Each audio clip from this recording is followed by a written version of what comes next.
दोस्तों नमस्कार, exam conquer channel पे आपका स्वागत है। मैं हूं केदारनाथ मिश्रा। कैसे हैं आप लोग? ठीक ठाक है ना? तो चलिए दोस्तों, जैसा कि आप लोग जानते हैं कि हम लोग आगामी असिस्टेंट प्रोफेसर भर्ती परीक्षा के लिए जीएस के प्रश्नों की पढ़ाई कर रहे हैं। इस कड़ी में आगे बढ़ते हुए आज मैं जो जीएस का एक हिस्सा है आईसीटी यानी इंफॉर्मेशन एंड कम्युनिकेशन टेक्नोलॉजी से संबंधित प्रश्नों को लेकर उपस्थित हूँ। इसके पहले हमने आईसीटी से संबंधित 9 वीडियो अपलोड किए हैं। आप लोगों ने उसे बहुत प्यार से देखा है और बहुत प्यार दिया है।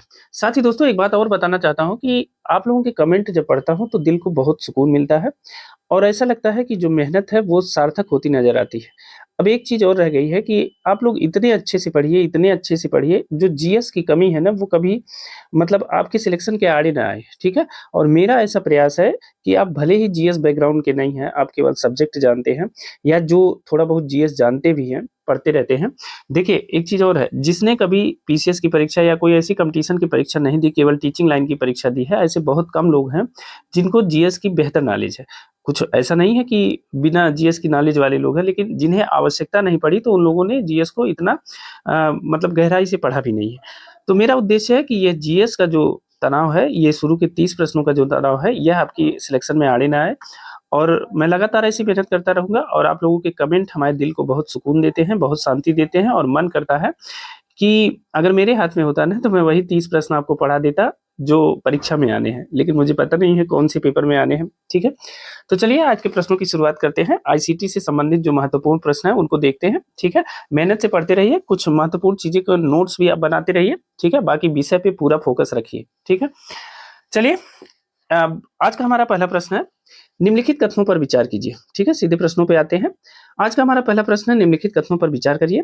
अब कथन कौन से हैं? तो पहला कथन है, यूनिवैक विश्व का प्रथम इलेक्ट्रॉनिक कंप्यूटर है, ठीक है? और दूसरा कथन है, दुनिया का प्रथम प्रोग्रामर लेडी एडा अगस्टा को माना जाता है। तो आपको बताना है कि इनमें से कौन सा कथन सही है, क्योंकि कूट से सही उत्तर के चयन की बात कही गई है, ठीक है ना? अब देखिए कथनों को देखते हैं। देखिए, यूनिवैक विश्व का प्रथम इलेक्ट्रॉनिक कंप्यूटर है, यह नहीं है, गलत है। यूनिवैक की जगह क्या था? यूनिवैक नहीं था बल्कि एनिएक था, ठीक है? ENIAC, ठीक है? एनिएक विश्व का प्रथम इलेक्ट्रॉनिक कंप्यूटर था, ठीक है ना? अब एनिएक का फुल फॉर्म क्या था? यह भी आपको बताएंगे। साथ ही यह बताएंगे कि विश्व का जो पहला इलेक्ट्रॉनिक कंप्यूटर था वह किसने बनाया। तो चलिए यहाँ देख लेते हैं, थोड़ा स्पेस है। देखिए, जो विश्व का पहला इलेक्ट्रॉनिक कंप्यूटर था वो कौन था? एनिएक, ठीक है? एनिएक था, ठीक है? एनिएक का जो फुल फॉर्म है वो क्या है? Electronic numericals, electronic numericals integrator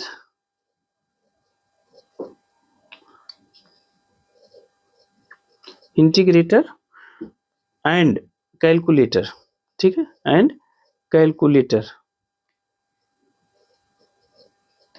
ठीक है? तो देखिए, एनिएक का जो फुल फॉर्म था वो क्या था? Electronic numericals integrator and calculator, ठीक है? तो यह दुनिया का प्रथम इलेक्ट्रॉनिक कंप्यूटर था और इसे बनाया किसने था? इसे बनाया था 1946 में। कब? 1946 में इसे किसने बनाया था? इसे बनाया था जेपी एकर्ट। किसने? जेपी एकर्ट, आपने नाम सुना होगा, जेपी एकर्ट तथा जॉन मुचली ने। किसने?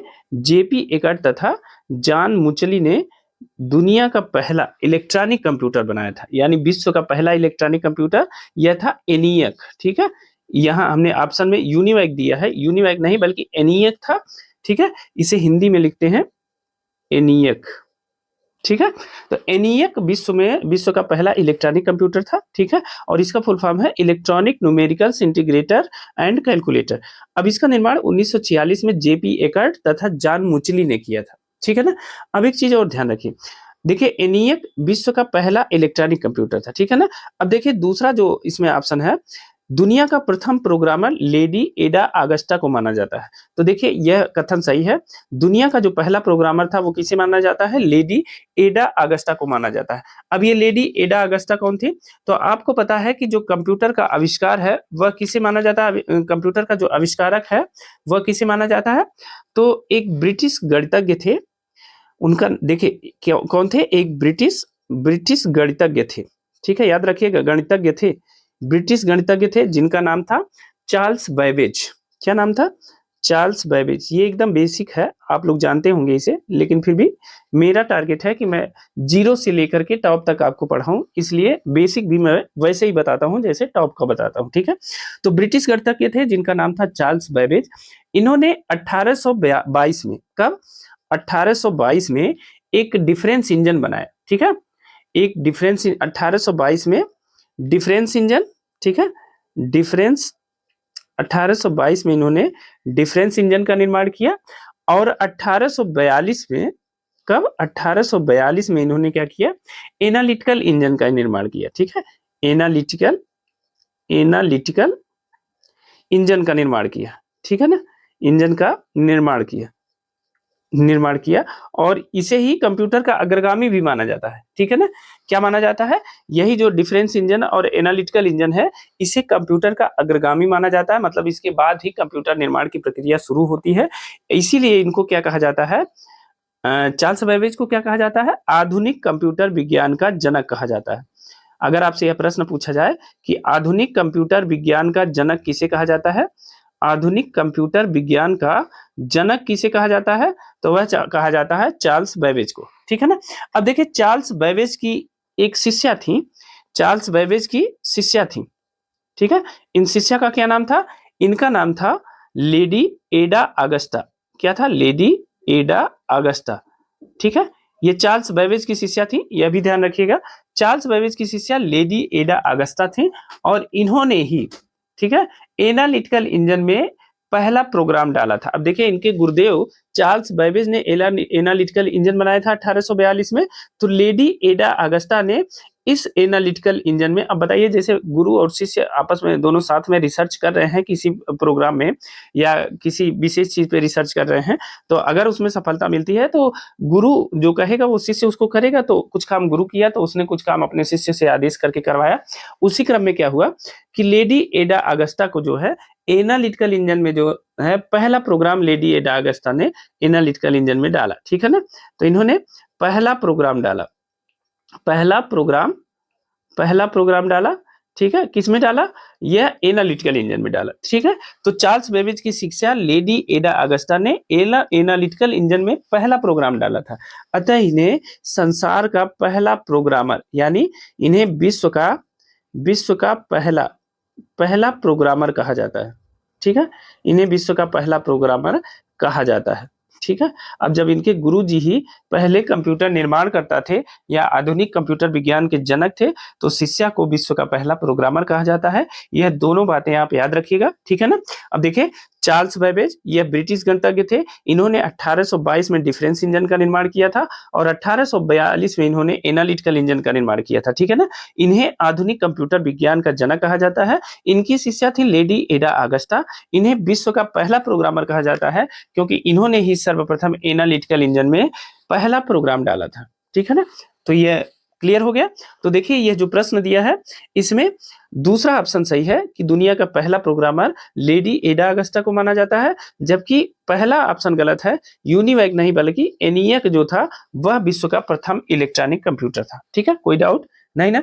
अब चलिए दूसरे प्रश्न की तरफ चलते हैं। देखिए गला बहुत खराब है इसलिए आवाज आपको, एक तो वैसे ही पहले इतनी फटी थी, अब थोड़ी सी और बुरी आवाज आपको मिल रही होगी, लेकिन एडजस्ट करिएगा, ठीक है। फैक्ट में कोई फटापन नहीं आएगा, केवल आवाज की बात है, आवाज थोड़ा सा इधर उधर हो सकती है, ठीक है। अब चलिए आज के दूसरे प्रश्न की तरफ चलते हैं। निम्नलिखित कथनों पर आपको विचार करना है। पहला कथन है ईमेल को सूचना राजपथ की संज्ञा दी जाती है, ठीक है। और दूसरा कथन है विश्व का प्रथम सुपर कंप्यूटर क्रे 1 यस है। तो बताइए इन दोनों कथनों में आप बताइए कौन सा कथन सही है। देखिए कूट में क्या दिया है, केवल एक सही है। ऑप्शन बी में दिया है केवल 2 सही है। ऑप्शन सी में 1 व 2 दोनों सही है और ऑप्शन डी में न तो 1 और न ही 2 सही है, ठीक है। न तो 1 और न ही, देखिए यहां लिख देता हूं, न तो 1 और न ही 2 सही है, ठीक है। तो जल्दी से अपने आंसर हमें कमेंट बॉक्स में कमेंट करके बताइए। अब देखिए पहला कथन देखते हैं। देखिए ईमेल को सूचना राजपथ की संज्ञा दी जाती है। देखिए सूचना राजपथ की संज्ञा तो दी जाती है लेकिन किसे, ईमेल को नहीं दी जाती है। तो किसे दी जाती है, इंटरनेट को दी जाती है, ठीक है।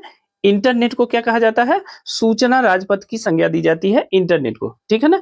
अब दूसरा कथन है विश्व का प्रथम सुपर कंप्यूटर क्रे 1 यस है। तो देखिए पहला कथन तो गलत है, ठीक है, पहला कथन क्या है, गलत है, क्योंकि ईमेल को नहीं बल्कि इंटरनेट को सूचना राजपथ की संज्ञा दी जाती है। अब दूसरा कथन है कि विश्व का प्रथम सुपर कंप्यूटर क्रे K1S है, तो बिल्कुल सही कथन है। विश्व का पहला सुपर कंप्यूटर कौन सा है, क्रे K1S है। और इसका निर्माण किसने किया, इसका निर्माण किया था, क्रे K1S का निर्माण किसने किया, तो इसका निर्माण किसने किया था, CRC ने किया था। अमेरिका की एक कंपनी है, कहाँ की, अमेरिका की एक कंपनी है CRC, ठीक है ना। अब इस CRC का फुल फॉर्म क्या है, यह भी जान लेते हैं, चूंकि हमारे सिलेबस में भी फुल फॉर्म की बात कही गई है, ठीक है।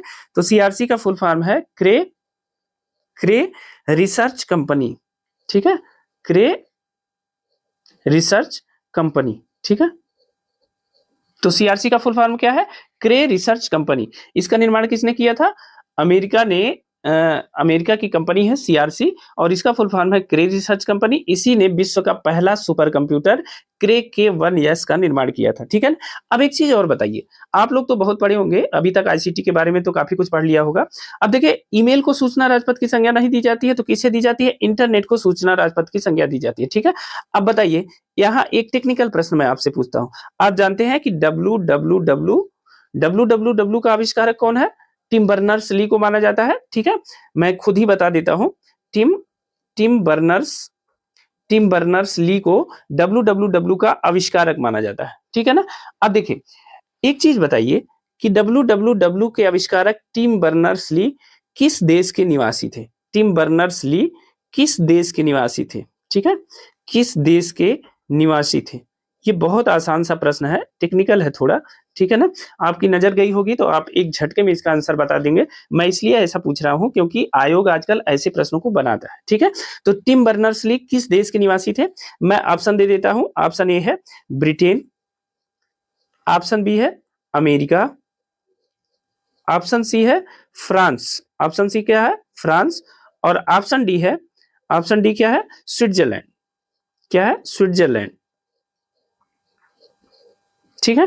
तो बताइए, टिम बर्नर्स ली किस देश के निवासी थे, ब्रिटेन के थे, अमेरिका के थे, फ्रांस या स्विट्जरलैंड के थे। जल्दी से कमेंट बॉक्स में कमेंट करके हमें बताइए। अब देखिए, ये इंटरनेट सूचना राजपथ की संज्ञा इंटरनेट को दी जाती है, ठीक है। तो पहला कथन गलत है, चूंकि इसमें ईमेल दिया है, और दूसरा कथन सही है, तो बी ऑप्शन सही है, केवल 2, ठीक है। अब देखिए, विश्व का प्रथम सुपर कंप्यूटर किसने बनाया, अमेरिका की कंपनी है CRC, यानी क्रे रिसर्च कंपनी ने विश्व का पहला सुपर कंप्यूटर बनाया। लेकिन अगर हम आपसे यह पूछ ले यही कि भारत का, देखिए एक प्रश्न और आपको दे देता हूं, ठीक है। भारत का पहला सुपर कंप्यूटर, भारत का पहला सुपर कंप्यूटर किस कंपनी ने बनाया, ठीक है। भारत का पहला सुपर कंप्यूटर किस कंपनी ने बनाया था, ठीक है। भारत का पहला सुपर कंप्यूटर किस कंपनी ने बनाया था, यह आपको बताना है। तो देखिए, ऑप्शन दे देते हैं। ऑप्शन ए है HCL, ठीक है। ऑप्शन बी दे देते हैं, ऑप्शन बी है सी डैक ने बनाया था, ठीक है। ऑप्शन सी दे देते हैं, ऑप्शन सी क्या है, IBM कंपनी ने बनाया था, ठीक है। और ऑप्शन डी दे देते हैं, ऑप्शन डी क्या है, ऑप्शन डी दे देते हैं, इनमें से कोई नहीं, ठीक है, इनमें से कोई नहीं, यह भी आंसर हो सकता है, ठीक है। तो आप जल्दी से हमें कमेंट करके बताइए। देखिए, दुनिया का पहला सुपर कंप्यूटर अमेरिका की CRC कंपनी ने बनाया था, जिसका नाम था सुपर कंप्यूटर का क्रे K1S, ठीक है। और भारत का पहला सुपर कंप्यूटर किस कंपनी ने बनाया था, और उसका नाम भी अगर बता सकते हैं तो बता दीजिएगा। तो ऑप्शन ए है HCL, ऑप्शन बी है CDAC, ऑप्शन सी है IBM, और ऑप्शन डी है इनमें से कोई नहीं, ठीक है। तो आप इन दोनों प्रश्नों के आंसर हमें कमेंट बॉक्स में कमेंट करके जरूर बताइएगा, ठीक है ना। तो देखिए, इसमें केवल बी ऑप्शन सही है, केवल 2 सही है, पहला गलत है, ठीक है। अब आज के तीसरे प्रश्न की तरफ चलते हैं। निम्नलिखित में से कौन सर्वाधिक तीव्र गति का प्रिंटर है, आपको बताना है कि इसमें से सबसे तीव्र गति का प्रिंटर कौन सा है। तो ऑप्शन ए है जेट प्रिंटर, ऑप्शन बी है लेजर प्रिंटर, ऑप्शन सी है डार्ट मैट्रिक्स प्रिंटर, और ऑप्शन डी है मर्मल प्रिंटर। तो जल्दी से अपने आंसर कमेंट करके हमें बताइए कि इनमें से कौन सा प्रिंटर है जो सर्वाधिक तीव्र गति का प्रिंटर है, ठीक है ना। अब देखिए, जो सबसे तेज गति का प्रिंटर है इनमें कौन सा है, वह है लेजर प्रिंटर, ठीक है। देखिए, ये मर्मल नहीं बल्कि थर्मल है, ठीक है, यह भी याद रखिएगा, ये थर्मल प्रिंटर है, ठीक है। क्या है ये, यह जो है थर्मल प्रिंटर है, थर्मल प्रिंटर, ठीक है, यह थर्मल प्रिंटर है। अब देखिए कौन सर्वाधिक तीव्र गति का प्रिंटर है, तो लेजर प्रिंटर सर्वाधिक तीव्र गति का प्रिंटर है, ठीक है ना। और यह क्या करता है, यह एक बार में, लेजर प्रिंटर क्या करता है, यह जो है एक बार में पूरा पेज प्रिंट कर देता है। यह क्या करता है, एक बार में पूरा पेज, एक बार में पूरा पेज प्रिंट करता है, ठीक है ना, प्रिंट करता है। तो लेजर प्रिंटर क्या है, एक बार में पूरा पेज प्रिंट कर देता है, जबकि अन्य जो प्रिंटर है जैसे डार्ट मैट्रिक्स प्रिंटर है, यह क्या है, यह एक धीमी गति का प्रिंटर है। क्या है, यह धीमी गति का प्रिंटर है, धीमी गति का प्रिंटर है डार्ट मैट्रिक्स प्रिंटर, ठीक है ना।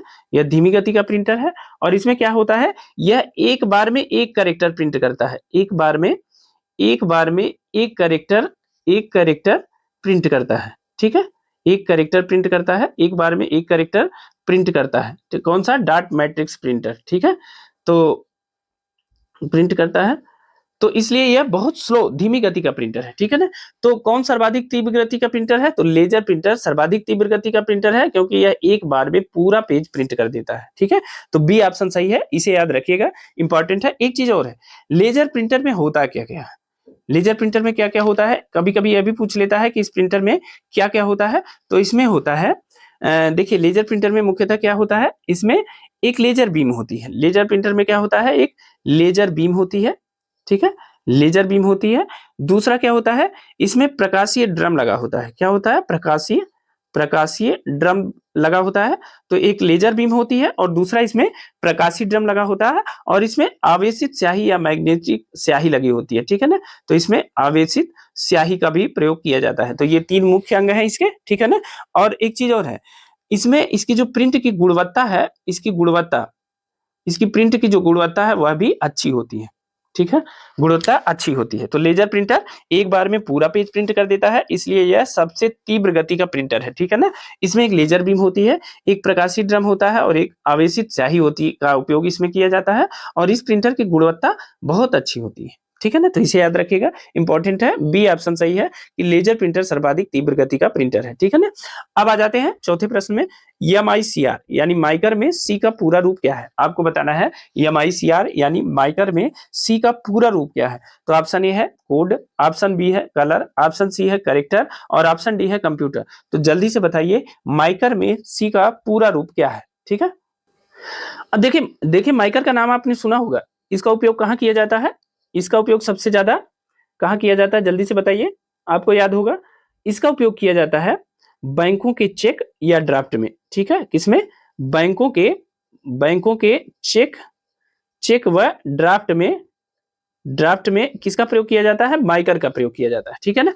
अब माइकर का फुल फॉर्म पहले जान लेते हैं, जब माइकर का फुल फॉर्म जानेंगे तो उसमें सी का फुल फॉर्म हमें मिल जाएगा, ठीक है। तो लिखते हैं माइकर, इसका फुल फॉर्म क्या है, इसको देख लेते हैं। तो माइकर का फुल फॉर्म है मैग्नेटिक, ठीक है, फुल फॉर्म याद रखिएगा, क्योंकि फुल फॉर्म हमारे सिलेबस में है कि जो आईसीटी से संबंधित शॉर्ट फॉर्म है उसको फुल फॉर्म वो पूछेगा आयोग, ठीक है ना।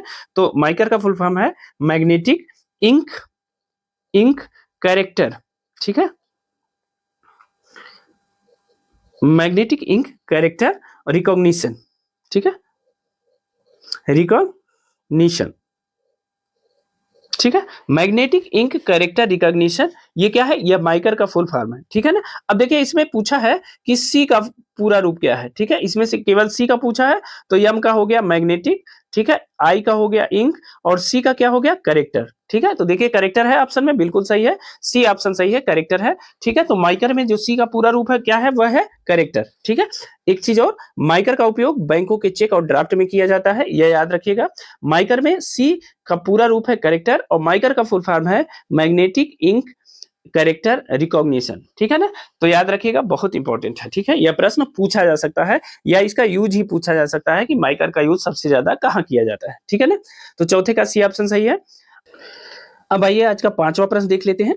आज का हमारा पांचवा प्रश्न है, कैश मेमोरी का प्रयोग किया जाता है। आपको बताना है कि कैश मेमोरी का प्रयोग क्यों किया जाता है। ऑप्शन ए है अस्थायी भंडारण के लिए, ऑप्शन बी है मेमोरी व प्रोसेसर के बीच गति अवरोध को दूर करने के लिए, ऑप्शन सी है महत्वपूर्ण डेटा के लिए और ऑप्शन डी है इनमें से कोई नहीं। तो आपको बताना है कि कैश मेमोरी का प्रयोग क्यों किया जाता है। तो देखिए कैश मेमोरी का प्रयोग किया जाता है कि मेमोरी व प्रोसेसर के बीच के अवरोध को दूर करने के लिए, ठीक है ना। अब देखिए मेमोरी से जो डाटा लिया जाता है और प्रोसेसर की जो प्रोसेस करने सीपीयू की जो प्रोसेस करने की स्पीड है उसमें बहुत अंतर आ जाता है, ठीक है ना। तो एक लैग होता है, एक अवरोध उत्पन्न हो जाता है, जिसको दूर करने के लिए कैश मेमोरी का यूज किया जाता है। किसका यूज किया जाता है? कैश मेमोरी का यूज किया जाता है। ये बहुत आसान लैंग्वेज में मैं बता रहा हूँ। और जिस डाटा का आप जैसे कोई डाटा आप बार बार यूज करते हैं, एक ही डाटा कोई एक ही ऐप आप बार बार खोलते हैं, तो क्या होती है वह कैश मेमोरी में संग्रहित हो जाती है, ठीक है ना, संग्रहित हो जाती है। और जब भी सीपीयू जो है उस मेमोरी को चाहता है वहां से लेना उस डाटा को, तो उसे तेजी से वह मिल जाती है, यानी प्रोसेसर की जो स्पीड है वह बढ़ जाती है, ठीक है। तो इस प्रकार मेमोरी व प्रोसेसर के बीच की जो गति अवरोध था उसको दूर करने के लिए कैश मेमोरी का प्रयोग किया जाता है। अब देखिए एक और चीज है, जैसे मान लीजिए ये कैश मेमोरी है, तो कैश मेमोरी का यूज कहाँ किया जाता है? कैश मेमोरी, ठीक है। तो कैश मेमोरी इसका जो स्थान है वो कहाँ है? यह प्राथमिक मेमोरी, किसमें? प्राथमिक प्राथमिक मेमोरी। देखिए मेमोरी का एक पूरा चैप्टर मैंने पढ़ाया, ठीक है ना, डिटेल से पढ़ाया कि प्राथमिक मेमोरी कौन सी है, द्वितीयक कौन सी है, तृतीयक कौन सी है, और उसकी वीडियो पड़ी होगी, आप जाके देख लीजिएगा, ठीक है ना। सारी मेमोरी के बारे में हमने बताया। तो प्राथमिक मेमोरी और सीपीयू के बीच में, किसके बीच में? प्राथमिक मेमोरी और सीपीयू, सीपीयू के बीच में कौन होता है? कैश मेमोरी होती है, ठीक है। तो प्राथमिक मेमोरी और सीपीयू के बीच में कैश मेमोरी होती है, और यह मेमोरी व प्रोसेसर के बीच का जो गति अवरोध होता है उसको दूर करती है। कैश मेमोरी यह क्या होती है? कैश मेमोरी बहुत तीव्र मेमोरी होती है। कैश मेमोरी क्या होती है? यह बहुत तीव्र मेमोरी होती है, ठीक है। कैश मेमोरी बहुत तीव्र मेमोरी होती है, ठीक है, बहुत तीव्र मेमोरी होती है। कौन सी? कैश मेमोरी, ठीक है। तो बी ऑप्शन सही है। कैश मेमोरी का प्रयोग क्यों किया जाता है? मेमोरी व प्रोसेसर के बीच गति अवरोध को दूर करने के लिए, ठीक है ना। अब चलिए आज के छठे प्रश्न की तरफ चलते हैं। कंप्यूटर में पावर सप्लाई सिस्टम में प्रयुक्त एसएमपीएस का अर्थ क्या है? आपको बताना है कि कंप्यूटर की पावर सप्लाई सिस्टम के लिए एक शब्द प्रयुक्त किया जाता है जिसका नाम है एसएमपीएस। इसका अर्थ आपको बताना है, ठीक है, इसका फुल फॉर्म आपको बताना है। तो ऑप्शन ए है service mode power supply, option B है switch mode power supply, option C है श्योर मॉड्यूल पावर सप्लाई, और ऑप्शन डी है सिक्योर मॉड्यूल पावर सप्लाई। तो जल्दी से बताइए कि कंप्यूटर में पावर सप्लाई सिस्टम में प्रयुक्त एसएमपीएस का अर्थ क्या है, ठीक है। तो जल्दी से कमेंट करके बताइए। अब देखिए एसएमपीएस का जो फुल फॉर्म है वो क्या है? वह है स्विच्ड मोड पावर सप्लाई, ठीक है ना, बी ऑप्शन सही है। एसएमपीएस का जो फुल फॉर्म है वो क्या होता है? वह होता है स्विच मोड पावर सप्लाई, ठीक है ना। और यह क्या है? यह एक इलेक्ट्रॉनिक पावर सप्लाई होती है जो बिजली को यह जो है परिवर्तित करती रहती है, क्योंकि कंप्यूटर को +-5 वोल्ट और 12 वोल्ट की आवश्यकता होती है, ठीक है ना, और 12 वोल्ट सप्लाई की आवश्यकता होती है। और यह किसके द्वारा संभव होता है? यह होता है स्विच्ड मोड पावर सप्लाई के द्वारा, ठीक है, एसएमपीएस के द्वारा। तो इसे याद रखिएगा, कंप्यूटर में पावर सप्लाई सिस्टम में प्रयुक्त एसएमपीएस का अर्थ क्या है? स्विच मोड पावर सप्लाई, ठीक है ना। तो बी ऑप्शन सही है, इसे याद रखिएगा, ठीक है ना। अब चलिए आज के 7वें प्रश्न की तरफ चलते हैं। आज का हमारा 7वां प्रश्न है, प्रोग्राम के लिए विकसित पहली उच्च स्तरीय भाषा कौन सी है? आपको बताना है कि प्रोग्राम के लिए विकसित पहली उच्च स्तरीय भाषा कौन सी है? तो ऑप्शन ए है बेसिक, ऑप्शन बी है फोर्ट्रान, ऑप्शन सी है लोगो, और ऑप्शन डी है कोबोल। तो बताइए कि प्रोग्राम के लिए विकसित पहली उच्च स्तरीय भाषा कौन सी है? जल्दी से बताइए। अब देखिए प्रोग्राम के लिए विकसित जो पहली उच्च स्तरीय भाषा है वो कौन सी है? फोर्ट्रान, ठीक है ना। फोर्ट्रान का जो फुल फॉर्म है वो क्या है? यह है फार्मूला ट्रांसलेशन। क्या है? फार्मूला ट्रांसलेशन, ठीक है, फार्मूला ट्रांसलेशन, ठीक है। यह जो है फोर्ट्रान का फुल फॉर्म है, क्या है? फार्मूला ट्रांसलेशन इसका फुल फॉर्म है। और एक चीज, यह प्रोग्राम के लिए विकसित पहली उच्च स्तरीय भाषा है, ठीक है। इसका विकास किसने किया था? तो इसका विकास किया था आईबीएम कंपनी के एक वैज्ञानिक थे। इसका विकास आईबीएम कंपनी के एक वैज्ञानिक थे जिनका नाम था जे.डब्ल्यू. बेकस। क्या नाम था? जे.डब्ल्यू.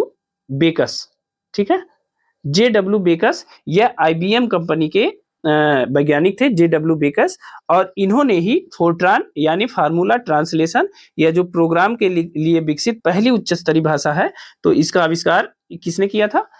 जे.डब्ल्यू. बेकस ने ही किया था। तो इसे याद रखिएगा कि प्रोग्राम के लिए विकसित पहली उच्च स्तरीय भाषा है फोर्ट्रान यानी फार्मूला ट्रांसलेशन, और इसका विकास आईबीएम कंपनी के जे.डब्ल्यू. बेकस ने किया था। और कब किया था? 1957 में, ठीक है, यह भी याद रखिएगा। 1957 में फोर्ट्रान यानी फार्मूला ट्रांसलेशन जो प्रोग्राम के लिए विकसित पहली उच्च स्तरीय भाषा थी, इसका विकास किसने किया था? JW बेकस ने किया था। ठीक है ना। अब चलिए आज के 8वें प्रश्न की तरफ चलते हैं।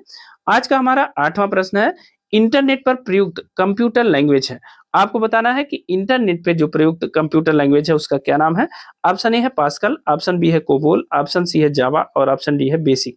तो इंटरनेट पर प्रयुक्त कंप्यूटर लैंग्वेज कौन सा है? जल्दी से अपने आंसर बताइए।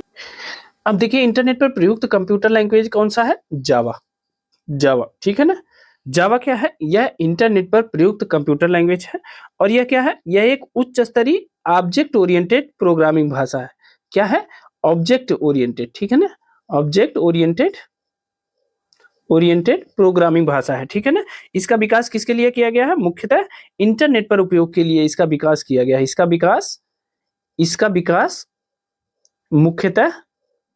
विकास किसके लिए किया गया है? मुख्यतः इंटरनेट पर उपयोग के लिए किया गया है, ठीक है ना। इंटरनेट पर उपयोग के लिए किया गया है। इसका विकास मुख्यतः इंटरनेट पर उपयोग के लिए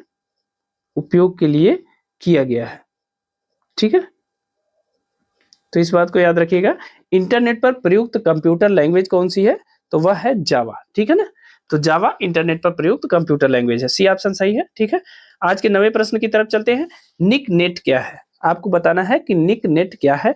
ऑप्शन ए है एक अंतरराष्ट्रीय नेटवर्क, ऑप्शन बी है विशेष तार का बुना जाल, ऑप्शन सी है इंटरनेट का दूसरा नाम और ऑप्शन डी है भारत के प्रत्येक जिलों को जोड़ने वाला नेटवर्क।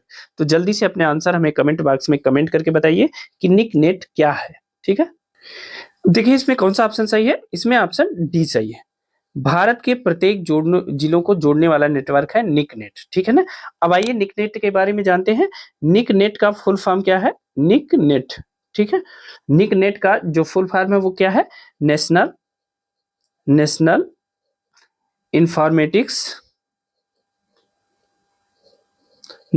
इंफॉर्मेटिक्स सेंटर्स नेटवर्क, ठीक है। तो निकनेट का फुल फॉर्म क्या है? नेशनल इंफॉर्मेटिक्स सेंटर्स नेटवर्क, ठीक है ना। यह क्या है? यह भारत में कंप्यूटरों का एक जाल है। निकनेट क्या है? निकनेट जो है भारत में कंप्यूटरों का एक जाल है। निकनेट भारत में कंप्यूटरों का एक जाल है, ठीक है। और यह जाल किस लिए है? जो भारत के प्रत्येक जिलों को आपस में जोड़ता है।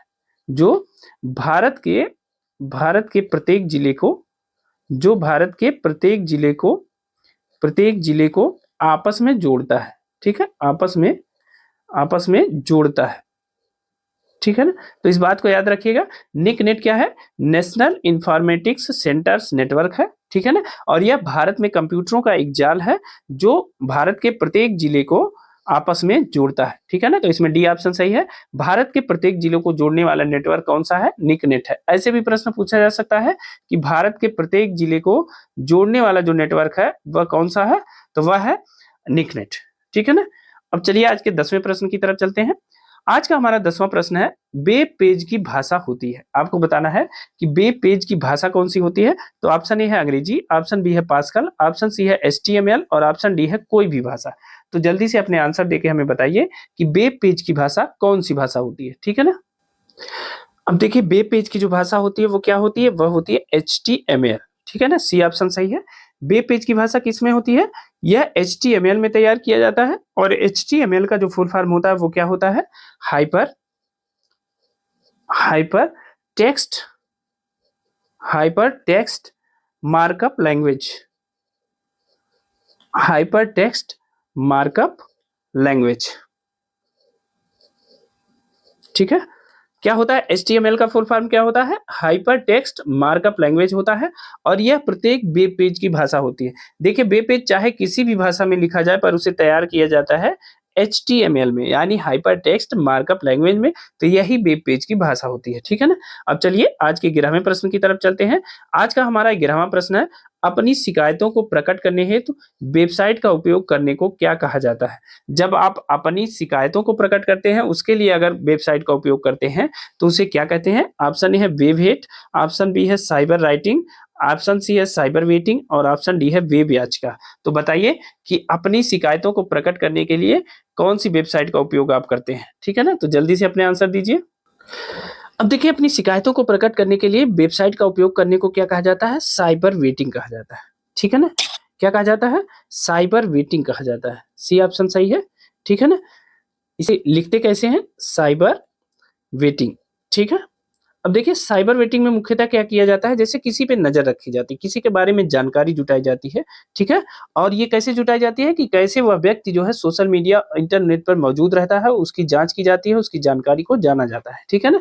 तो वही है कि शिकायतों को प्रकट करने हेतु वेबसाइट का उपयोग करने को क्या कहा जाता है? किसी के प्रति कोई शिकायत हो और उसकी जांचने परखने के लिए जो कार्य किया जाता है उसे साइबर वेटिंग कहते हैं। और इसके द्वारा क्या किया जाता है कि ऑनलाइन व्यक्ति की उपस्थिति को सोशल मीडिया पर, इंटरनेट पे और कहाँ भी उसको जांचा जाता है और उसके माध्यम से यह पता लगाया जाता है कि उसके संबंध में जो शिकायत है वो सही है या गलत है, ठीक है ना। तो साइबर वेटिंग यही कहलाता है, ठीक है। तो साइबर वेटिंग क्या है? शिकायतों को प्रकट करने हेतु वेबसाइट का उपयोग करने को साइबर वेटिंग कहा जाता है, ठीक है ना। अब चलिए, सी ऑप्शन सही है। 12वें प्रश्न की तरफ चलते हैं। आज का हमारा 12वां प्रश्न है, निम्नलिखित में से कौन सा इंटरनेट पर सूचना सुरक्षा से संबंधित नहीं है?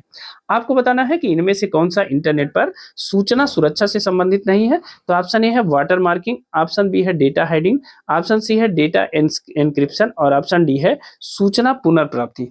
तो बताइए, निम्नलिखित में से कौन सा इंटरनेट पर सूचना सुरक्षा से संबंधित नहीं? तो देखिए, वाटर मार्किंग का प्रयोग सूचना सुरक्षा के लिए किया जाता है, बिल्कुल सही है। डेटा हाइडिंग भी इसीलिए किया जाता है ताकि सूचना की सुरक्षा हो सके। डेटा एन्क्रिप्शन भी इसीलिए किया जाता है कि सूचना सुरक्षित हो सके। जबकि सूचना की पुनर्प्राप्ति का संबंध जो है यह इंटरनेट पर सूचना सुरक्षा से संबंधित नहीं है। तो डी ऑप्शन सही है, ठीक है। जबकि वाटर मार्किंग, डेटा हाइडिंग और डेटा एन्क्रिप्शन ये तीनों जो है इंटरनेट पर सूचना सुरक्षा से संबंधित है, ठीक है। तो इसे भी याद रखिएगा कि सूचना सुरक्षा के लिए क्या किया जाता है? इंटरनेट पर वाटर मार्किंग की जाती है, डेटा हाइडिंग की जाती है और डेटा एन्क्रिप्शन भी किया जाता है, ठीक है ना। जबकि सूचना की पुनर्प्राप्ति इंटरनेट पर सूचना सुरक्षा से संबंधित नहीं है, ठीक है ना। अब चलिए, आज का 13वां प्रश्न देख लेते हैं। आज का हमारा 13वां प्रश्न है, आईएसपी किसका संक्षिप्तीकरण है? आपको बताना है कि आईएसपी किसका संक्षिप्तीकरण है। ऑप्शन ए है इंटरनेट सर्विस प्रोवाइडर का, ऑप्शन बी है इंटरनल सर्विस प्रोवाइडर का, ऑप्शन सी है इंटरनेट सर्विस प्रोसीजर का और ऑप्शन डी है इंस्टेंट सर्विस प्रोसीजर का, ठीक है। तो जल्दी से आप बताइए कि आईएसपी किसका संक्षिप्तीकरण है। अब देखिए, आईएसपी का जो फुल फॉर्म होता है वो क्या होता है? इंटरनेट सर्विस प्रोवाइडर, यानी ये ऑप्शन सही है, ठीक है ना। आईएसपी का फुल फॉर्म क्या होता है? इंटरनेट सर्विस प्रोवाइडर होता है, ठीक है। तो इसे याद रखिएगा, इंपॉर्टेंट है। और यह फुल फॉर्म में पूछा जा सकता है कि आईएसपी का फुल फॉर्म क्या होता है। तो आईएसपी का फुल फॉर्म होता है इंटरनेट सर्विस प्रोवाइडर। इसे याद करिएगा या कहीं नोट भी कर लीजिएगा, ठीक है। ए ऑप्शन सही है। चलिए, आज का 14वां प्रश्न देख लेते हैं। निम्नलिखित में से कौन सा शब्द वेब पर उपलब्ध किसी भी दस्तावेज के पते को दर्शाता है? आपको बताना है कि निम्नलिखित में से कौन सा शब्द वेब पर उपलब्ध किसी भी दस्तावेज के पते को दर्शाता है। तो ऑप्शन ए है यूआरएल, ऑप्शन बी है एचटीटीपी, ऑप्शन सी है आईएसपी और ऑप्शन डी है उपर्युक्त में से कोई नहीं। तो जल्दी से बताइए कि इसमें से कौन सा शब्द है जो वेब पर उपलब्ध किसी भी दस्तावेज के पते को दर्शाता है, ठीक है। तो जल्दी से बताइए। अब देखिए, इसमें जो आंसर है वो कौन सा है? ए आंसर, यूआरएल, ठीक है। कौन सा शब्द वेब पर उपलब्ध किसी भी दस्तावेज के पते को दर्शाता है? तो वह होता है यूआरएल, ठीक है। अब देखिए, यूआरएल का मतलब क्या होता है? यह होता है uniform uniform resource uniform resource locator, ठीक है। यूनिफॉर्म रिसोर्स लोकेटर यह यूआरएल होता है। यह क्या है? एक वेब एड्रेस होता है। क्या होता है? एक वेब एड्रेस, ठीक है। एक वेब एड्रेस होता है, ठीक है ना। ये यूआरएल क्या होता है? यूनिफॉर्म रिसोर्स लोकेटर, ठीक है ना। यह एक वेब एड्रेस होता है, ठीक है, इसका उपयोग कहाँ किया जाता है? किसी वेबसाइट वेब पेज या ऑनलाइन संसाधन या ऑनलाइन संसाधन, ठीक है, संसाधन के पते के लिए या इसे कह सकते हैं कि इसे एक्सेस करने के लिए, ठीक है ना। किसके लिए? एक्सेस करने के लिए, प्राप्त करने के लिए यूआरएल का प्रयोग किया जाता है, ठीक है ना। तो निम्नलिखित में से कौन सा शब्द वेब पर उपलब्ध किसी भी दस्तावेज के पते को दर्शाता है? तो वह दर्शाता है यूआरएल। यूआरएल का फुल फॉर्म है यूनिफॉर्म रिसोर्स लोकेटर। ठीक है, यह एक वेब एड्रेस है। ठीक है ना, क्या है? यह एक वेब एड्रेस होता है। इसका उपयोग किसमें किया जाता है? किसी वेबसाइट, वेब पेज या ऑनलाइन संसाधन के पते के रूप में इसका यूज किया जाता है, या इसे एक्सेस करने के लिए इसका यूज किया जाता है। ठीक है, तो ए ऑप्शन सही है। ठीक है, अब चलिए आज के 15वें सवाल की तरफ चलते हैं। आज का हमारा 15वां प्रश्न है, निम्नलिखित में से किस नेटवर्क पर सबसे पहले ईमेल का आदान प्रदान किया गया था? आपको बताना है कि जो पहला ईमेल भेजा गया था, पहला ईमेल वह किस नेटवर्क पर भेजा गया था? ये बहुत इंपॉर्टेंट है। ठीक है, तो पहला ईमेल किस नेटवर्क पर भेजा गया था, यह आपको बताना है। ऑप्शन ए है ARPANET, ऑप्शन बी है TCP/IP, ऑप्शन सी है SMTP और ऑप्शन डी है इनमें से कोई नहीं। तो बताइए कि किस नेटवर्क पर सबसे पहले ईमेल का आदान प्रदान किया गया था, और ये बहुत इंपॉर्टेंट क्वेश्चन है। ठीक है ना, जो पहला ईमेल भेजा गया था वह किस नेटवर्क पर भेजा गया था? ऑप्शन देख लीजिए और जल्दी से अपने आंसर बताइए। अब देखिए, दुनिया के पहले ईमेल का, सबसे पहले ईमेल का जो आदान प्रदान किया गया था वो किस नेटवर्क पर किया गया था? तो वह किया गया था ARPANET पे। ठीक है ना, तो ए ऑप्शन सही है। अब देखिए ARPANET क्या था, सबसे पहले ये जान लेते हैं कि आखिर ARPANET क्या था। तो ARPANET देखिए, अमेरिकी रक्षा विभाग क्या है? अमेरिकी रक्षा विभाग। ठीक है, याद रखिएगा, इसको बहुत ध्यान से देखिएगा। अमेरिकी रक्षा विभाग की एक संस्था थी जिसका नाम था ARPA। ठीक है, ARPA का जो फुल फॉर्म था वो क्या था? Advanced research projects agency. ठीक है, ये किसकी संस्था थी? यह अमेरिकी रक्षा विभाग की संस्था थी, और इसी ने नेट विकसित किया था, यानी नेटवर्क। ठीक है, इसी में ARPA में नेटवर्क जोड़ दीजिए तो ये हो गया ARPANET। ठीक है, अब यह जो नेटवर्क था यह दुनिया का पहला पैकेट स्विचिंग नेटवर्क था। क्या था? दुनिया का पहला। ARPANET क्या था? ARPANET दुनिया का पहला पैकेट स्विचिंग नेटवर्क था। पैकेट स्विचिंग, दुनिया का पहला पैकेट स्विचिंग नेटवर्क कौन था? यह था ARPANET। ठीक है ना, अब इसे क्या कहते हैं? इसे इंटरनेट का पूर्वज भी माना जाता है। क्या माना जाता है इसे? इंटरनेट का पूर्वज भी माना जाता है। पूर्वज माना जाता है।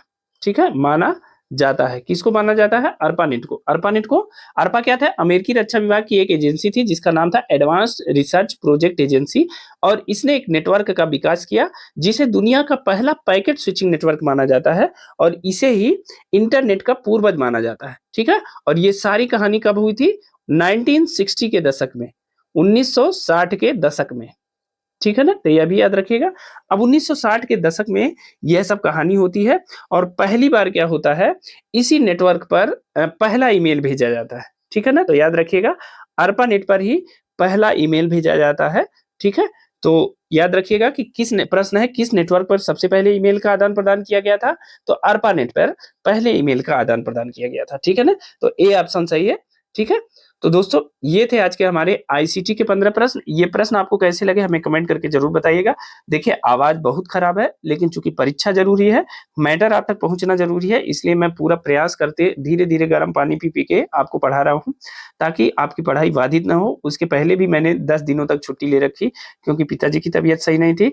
अब धीरे धीरे चीजें रूटीन पे आ रही हैं, तो छोटी छोटी चीजें लगी रहती हैं, उसका बहुत केयर नहीं करते।